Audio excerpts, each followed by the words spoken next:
అనవసరంగా ఆవేశపడ్డాడు, కొడుకు టీసీ తీసుకొని వెళ్ళిపోయాడు. అదేంటో చెప్తాను వినండి.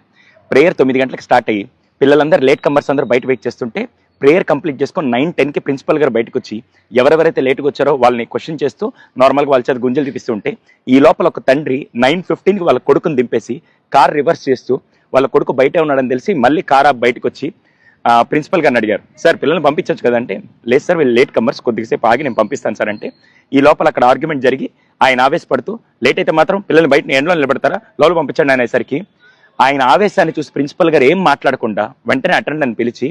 టీసీ ఫామ్ తీసుకురమ్మని చెప్పి టీసీ ఫామ్ ఫిల్ చేసి అబ్బాయి తండ్రికి ఇచ్చేశాడు. అప్పటిదాకా వాయిస్ రైజ్ చేసిన తండ్రి సడన్ గా వాయిస్ తగ్గించి అదేంటి సార్ టీసీ ఇస్తున్నారంటే,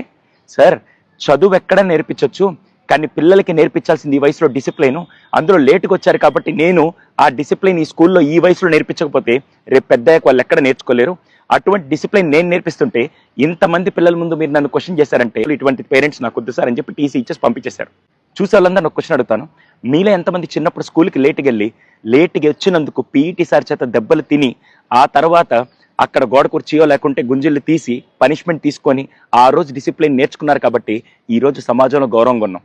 ఈ జనరేషన్కి ముఖ్యంగా కావాల్సింది టెక్నాలజీ, చదువు అదంతా సెకండరీ, ఫస్ట్ కావాల్సింది డిసిప్లిన్ అండి. అది నేర్పించే బాధ్యత అటు తల్లిదండ్రులు ఇటు స్కూలు ఖచ్చితంగా తీసుకోవాలి. ఆ డిసిప్లిన్ చిన్నప్పుడు రాకపోతే